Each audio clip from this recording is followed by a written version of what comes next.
తపస్కాల ధ్యానంలోకి స్వాగతం, సుస్వాగతం.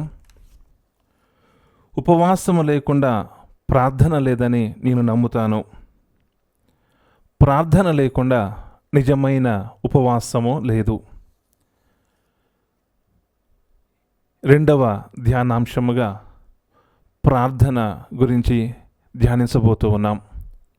పరిశుద్ధాత్మ సన్నిధి మనందరినీ భక్తి మార్గములో, పుణ్య మార్గములో, అపోస్తుల మీద భయముగా ఉన్నటువంటి వారి భయాన్ని తీసివేసి అభయాన్ని వసగే వారిని పునీతులుగా చేసినటువంటి పరిశుద్ధాత్మ దేవుని సన్నిధి మనందరిపై రావాలని ఈ పవిత్రాత్మ గీతాన్ని ప్రార్థనగా చేసుకొని మనమందరము కూడా ఇప్పుడు పవిత్రాత్మ గీతముతో దేవాతి దేవుణ్ణి స్వాగతించుకుందాం. పరిశుద్ధాత్మ పొందికను, స్నేహాన్ని మన జీవితంలో అందరం కూడా పొందుదాం.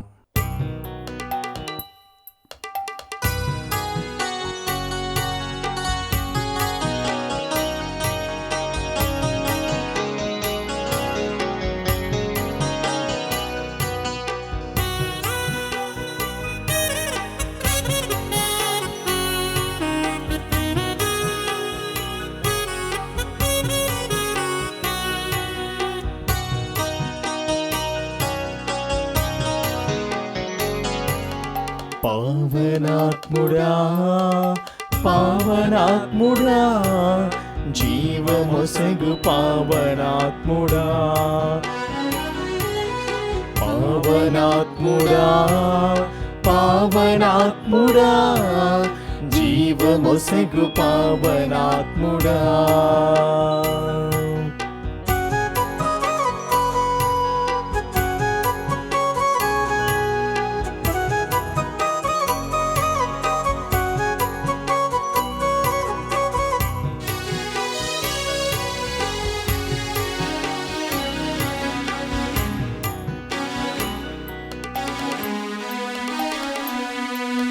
ఎట్లు నేను జీవించాలి, దేని కోసం జీవించాలి, నేర్పించుము పావనాత్ముడా.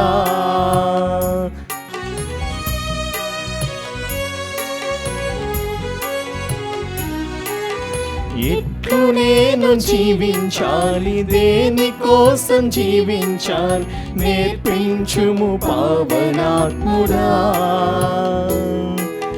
నీదు వచనం ధ్యానింప, నీతోనే జీవింప, నేర్పించు పావనాత్ముడా. నీదు వచనం ధ్యానింప, నీతోనే జీవింప, నేర్పించు పావనాత్ముడా. పావనాత్ముడా, పావనాత్ముడా, జీవమొసగు పావనాత్ముడా. పావనాత్ముడా, పావనాత్ముడా, జీవమొసగు పావనాత్ముడా.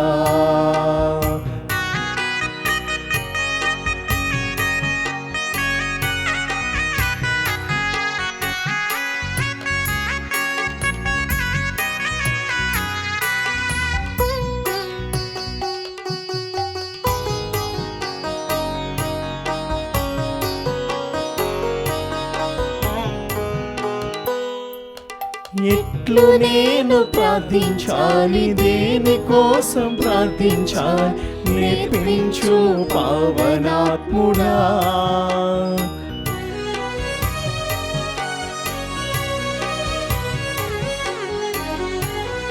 ఎట్లు నేను ప్రార్థించాలి, దేని కోసం ప్రార్థించాలి, నేర్పించు పావనాత్ముడా.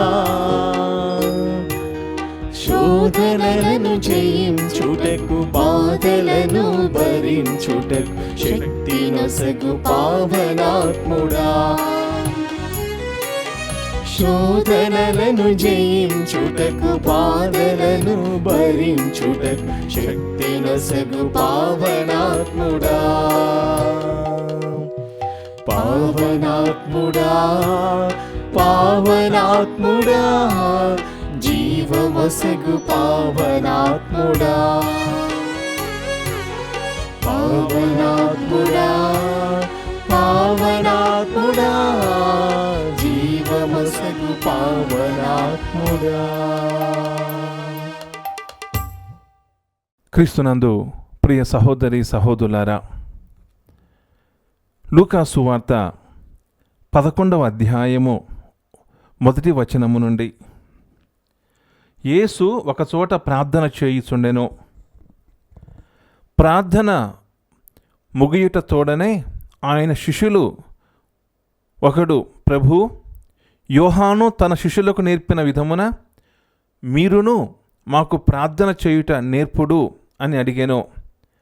అందుకు ఆయన వారితో, మీరు ఇట్లు ప్రార్థింపుడు, తండ్రి, నీ నామము పవిత్రపరపబడునుగాక, నీ రాజ్యము వచ్చునుగాక, మాకు కావలసిన అనుదిన ఆహారము మాకు ప్రతిదినము దయచేయుము, మా పాపములను క్షమింపుము, ఏలైనా మేమును మా రుణస్థులందరూ క్షమించుచున్నాము, మమ్ము శోధనలో చిక్కుకొనక మమ్ము రక్షించుము అని చెప్పాను.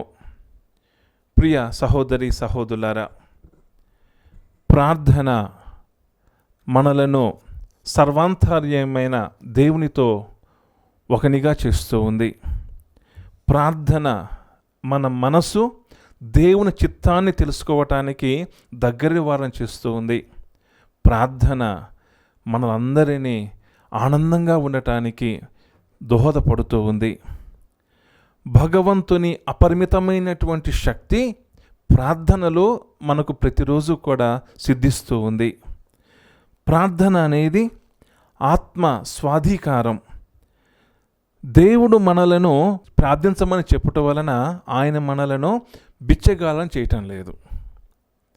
దేవాలయం వద్ద చాలామంది ప్రతిరోజు అనేక దేవాలయాల వద్ద భిక్షాటన చేసేవాళ్ళు ఉంటూ ఉంటారు. బయట కూర్చున్నటువంటి భిక్షాటకులు భక్తులు ఇస్తున్నటువంటి కానుకలను స్వీకరిస్తూ ఉంటారు. భిక్షాటన చేసే వ్యక్తి యొక్క లక్ష్యం ఏంటి? ఆ భక్తుని వద్ద నుండి మాత్రమే భిక్షను తీసుకోవటం. కానీ దేవాలయంలోకి వెళ్ళి ప్రార్థించి బయటకు వస్తున్న ప్రతి ఒక్క భక్తుడు కూడా దేవుని అపరిమితమైనటువంటి శక్తి పొందాలని దేవాలయం లోపలికి వెళుతూ ఉన్నాడు. వెళ్ళి తనను తాను సమర్పించుకొని దైవ ఆశీర్వచనాన్ని, దైవ ఆనందాన్ని, దేవుడిస్తున్నటువంటి ఆ అమృతత్వాన్ని పొంది బయటకు వస్తూ ఉన్నాడు. ప్రభువు మనకు నేర్పిస్తున్న సత్యం ఏమిటంటే, ప్రార్థన ద్వారా మనలను తనతో నివాసము ఏర్పరచుకోవటానికి, తనతో సహవాసము చేయటానికి ప్రభు ఆహ్వానిస్తున్నారే తప్ప ప్రభువు మనలను భిక్షగాలను చేయటం లేదు. ఎందుకంటే క్రీస్తు భగవంతుడు ఏమంటున్నాడు? మీరు నా సహోదరి సహోదరులు, మీరు పరలోక రాజ్యానికి వారసులు అంటూ ఉన్నారు. వారసుడు ఎప్పుడు కూడా భిక్షాటన చేయడండి. వారసుడు ఏం చేస్తాడు? ఆయన నుండి సంక్రమిస్తున్నటువంటి ఆస్తిని, ధైర్యాన్ని, మనోధైర్యాన్ని, బలాన్ని ఏం చేస్తూ ఉంటాడు? స్వీకరిస్తాడు. అదేవిధముగా ప్రార్థన ద్వారా ప్రియ సహోదరి సహోదరులారా, మనమందరము కూడా దేవుని కృపను పొందుతామే తప్ప దేవుని యజమానిగాను, దేవుని మనందరి మీద పెద్ద బాస్గాను మనము పరిగణించడం లేదు. ప్రార్థన అనేది ఎప్పుడూ కూడా తండ్రి బిడ్డకిస్తున్నటువంటి దీవెన. బిడ్డ, కొడుకు లేదా కూతురు తండ్రిని తల్లిని ఏం చేయాలి? ప్రతిరోజు కూడా చిన్నతనంలో ముఖ్యంగా ఏం చేస్తూ ఉంటామో అడుగుతూ ఉంటాం. కొన్ని అవసరాలను తల్లిదండ్రులు అడగకపోయినా కానీ తీరుస్తూ ఉంటారు. ఒక వయసు వచ్చిన తర్వాత ఎవరి పని వాళ్ళు చేసుకుంటూ బిడ్డలు ఏం చేస్తూ ఉంటారు? తల్లిదండ్రుల మీద ఆధారపడి జీవిస్తూ ఉంటారు. అదేవిధముగా ప్రార్థన ప్రియ సహోదరి సహోదరులారా, మనకు దేవునికి ఉన్నటువంటి సత్సంబంధాన్ని తెలియజేస్తూ ఉంది. గాంధీ మహాత్ముడు అంటూ ఉంటాడు, నీ ఇంటికి ఉన్నటువంటి తాళము ఏ విధంగానైతే నీ ఇంటిని భద్రపరుస్తుందో ఈ శరీరాన్ని దేవుడు భద్రపరుస్తూ ఉంటాడు. ఇంటి తాళాన్ని తీసి నువ్వు ఏ విధంగానైతే ఇంట్లో ప్రవేశిస్తూ ఉంటావో, నీవు ప్రార్థన చేయుట ద్వారా దేవుణ్ణి నీ కుటుంబంలోకి, నీ జీవితంలోకి నీవు ఆహ్వానిస్తున్నావని మహాత్మా గాంధీ అంటూ ఉన్నారు. ఎంతోమంది శ్రీ సభలు పునీతులు ప్రతిరోజు కూడా నిత్యస్తుతి ప్రార్థన చేస్తున్నారు. నిత్యస్తుతి ఎప్పుడు కూడా ప్రభువా నీ నామమునకు ధన్యవాదములు, ప్రభువా నీ నామము స్తుతింపబడునుగాక, నీవు ఈ సృష్టికర్తవు, నీవు రాజులకు రాజు అని ఎంతోమంది నిత్యస్తుతి ప్రార్థన చేశారు. మన బైబిల్ గ్రంథంలో ఉన్నటువంటి 150 కీర్తనలు కూడా దేవుడు మానవాళితో ఏర్పరచుకున్న సంబంధాన్ని, మనిషి ప్రార్థన ద్వారా దేవునితో ఏర్పరచుకున్న సంబంధాన్ని తెలియజేస్తూ ఉంటాయి. అందుకే దావీదు మహారాజు ప్రతిరోజు కూడా ఈ 150 కీర్తనలను స్తుతిస్తూ, ఇశ్రాయేలు ప్రజలందరూ కూడా ఈ 150 కీర్తనలను స్తుతిస్తూ ఎప్పుడు కూడా దేవుని ఆశీస్సుకై వేచి ఉన్నారు. ప్రియ సహోదరి సహోదరులారా, మాటల్లోనూ మౌనంలోనూ వ్యక్తమయ్యే ఆత్మలోని తృష్ణే ప్రార్థన. ప్రార్థన నివురుగప్పిన నిప్పులా ఉంటూ నిత్యము దహింపచేసేది ప్రార్థన. ప్రార్థన ఒక హృదయాభిలాష. అది భాషకు అందని గుండెలను కదిలించే అజ్ఞాత అగ్నిజ్వాల. మన పాపాలను అంగీకరిస్తూ దేవుని కనికరానికి ఆయనకు కృతజ్ఞత తెలపటమే. అంతేకాదు క్రీస్తు నామములో, క్రీస్తు నామము ద్వారా, క్రీస్తు నామముతో ఎప్పుడూ కూడా దేవునికి అతి సన్నిహితంగా ఉండాలని అభిలాషే ప్రార్థన. ప్రియ సహోదరి సహోదరులారా, ప్రార్థన అంటే మనము దేవునితో మాట్లాడటం కాదు. సమూయేలు అన్నట్టు, ప్రభువా నాతో మాట్లాడము, నీ దాసుడు ఆలకిస్తూనే ఉన్నాడు. అవును ప్రియ సహోదరి సహోదరులారా, నిజమైన ప్రార్థన దేవుని వాక్కును ఆలకించటం. నిజమైన ప్రార్థన మన అంతరాత్మ, మన మనస్సాక్షి మనతో మాట్లాడుతూ మనకు హృదయపూర్వకమైనటువంటి సంతోషాన్ని అందిస్తుంది ప్రార్థన.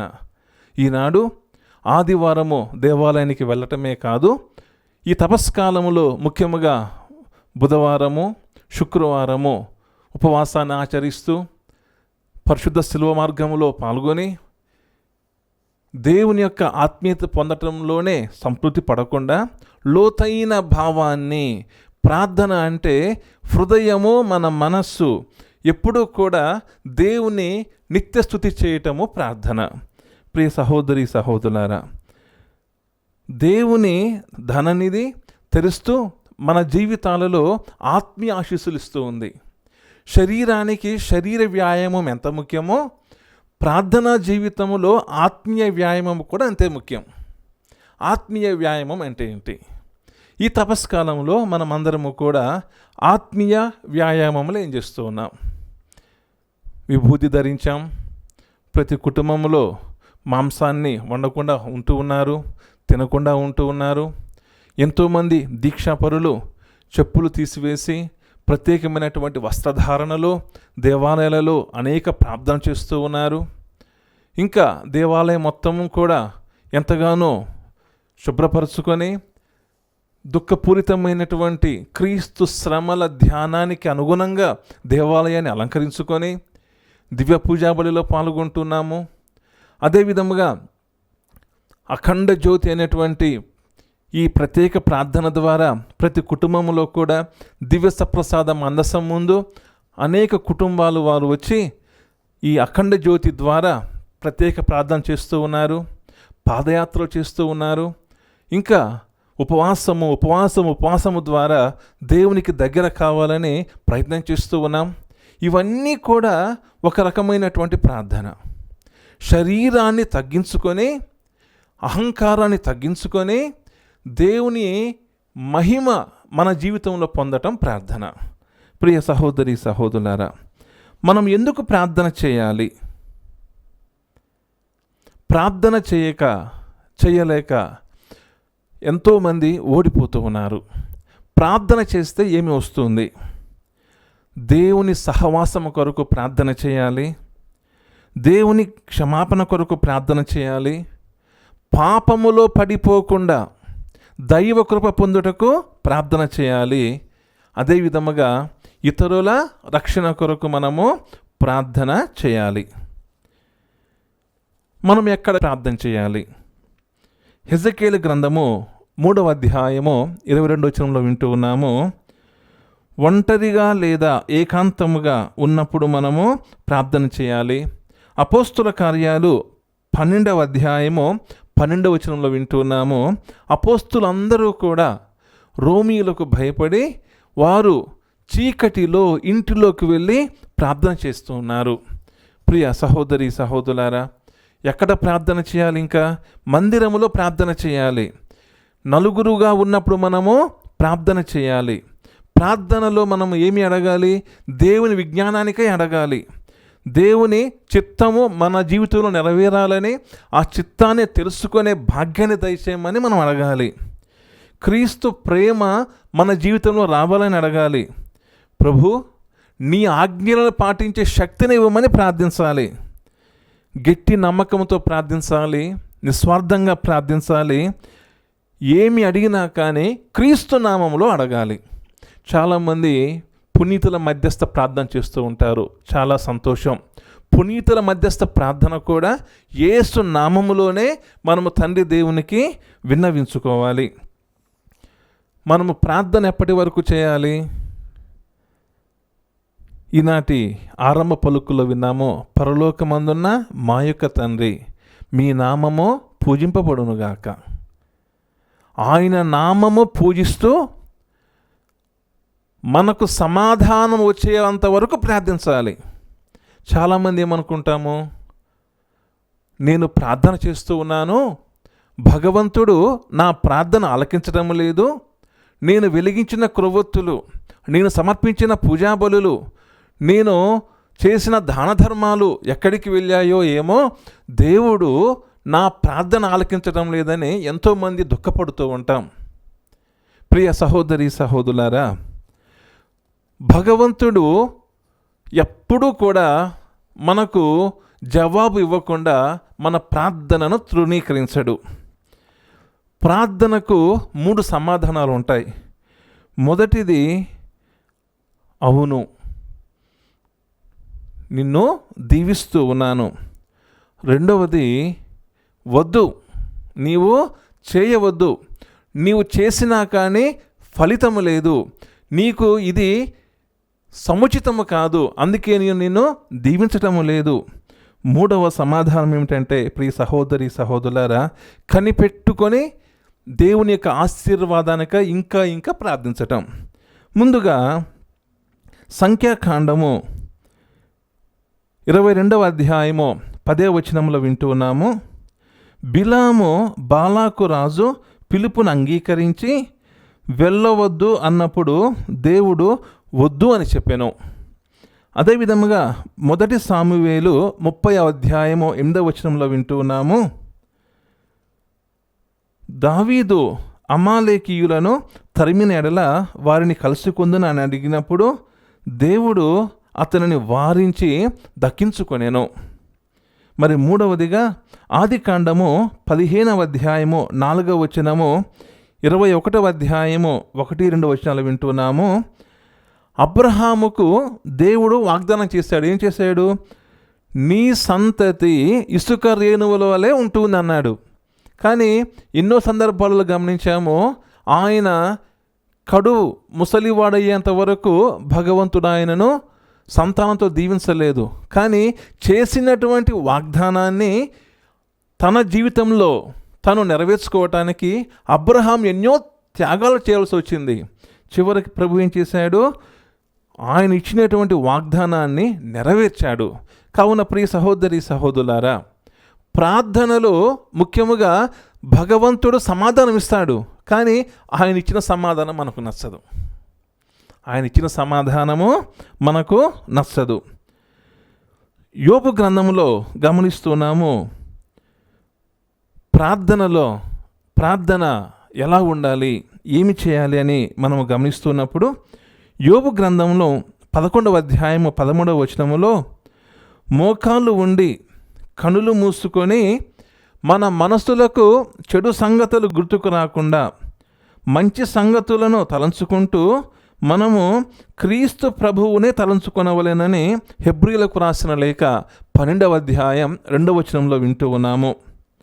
అదేవిధముగా కీర్తన గ్రంథము 119వ కీర్తన 112వ వచనం చెబుతూ ఉంది, ప్రభువా, నాకు తెలిసిన పాపములు, తెలియక చేసిన పాపములను నేను ఒప్పుకుంటూ ఉన్నాను.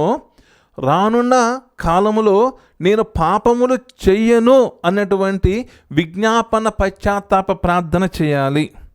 అదేవిధంగా ప్రియ సహోదరి సహోదరులారా, ప్రార్థన అంటే నాకు కావలసిన అవసరతలను దేవుడు తీర్చాలని నమ్మకం ఉన్నప్పటికీ కేవలము దేవుణ్ణి నా అవసరాలే తీర్చు అని పదే పదే ఒక విన్నప ప్రార్థనే చేయకూడదు.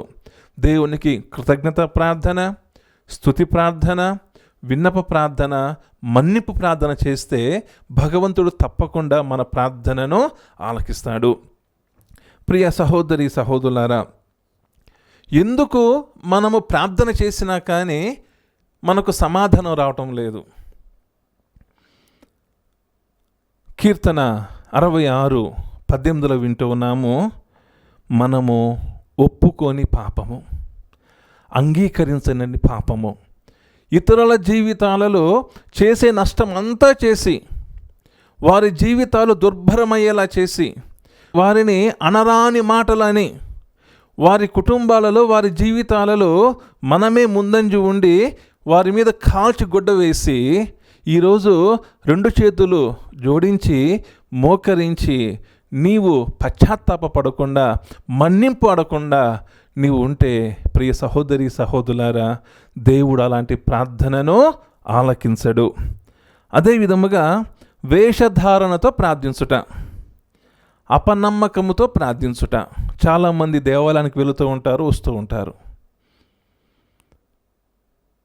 దివ్యవాణి వీక్షకులారా, మీరందరూ కూడా దేవాలయానికి వెళ్ళలేక, అనేక సందర్భాలలో వ్యక్తిగతంగా వెళ్ళలేక టీవీ ఛానల్ ముందు కూర్చొని ప్రార్థిస్తూ ఉన్నారు.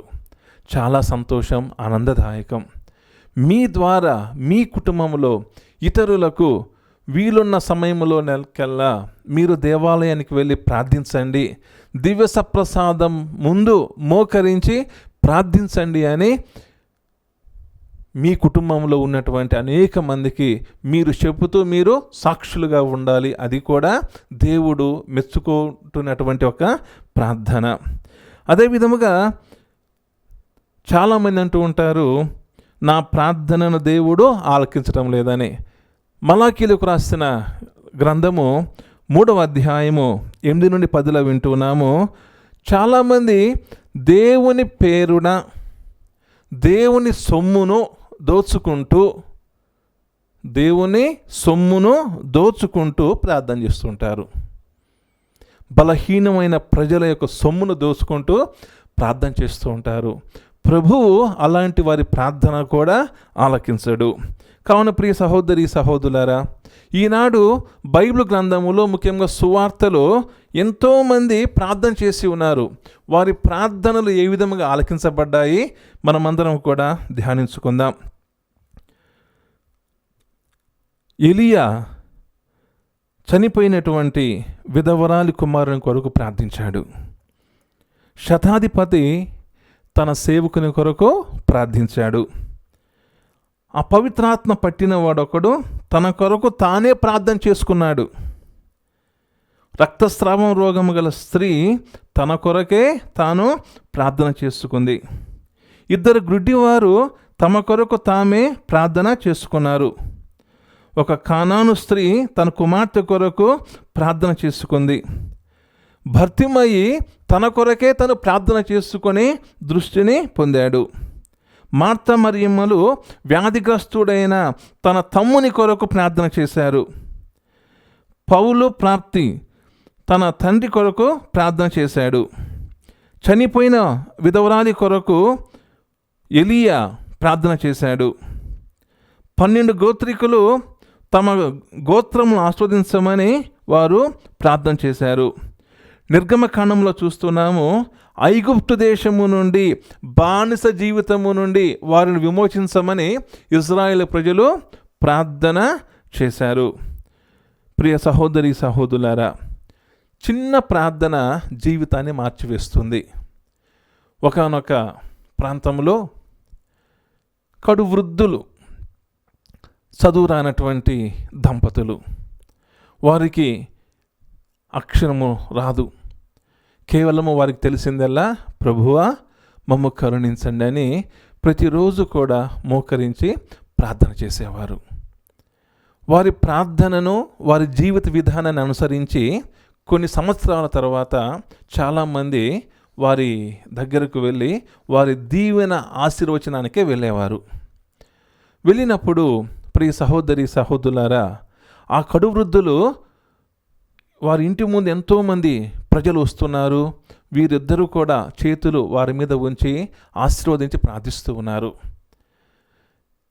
దేవాలయాలే ఖాళీ అయ్యి వారి ఇంటి వద్ద ఉండి వారి దీవెన హస్తం కోసం చూస్తూ ఉన్నారు.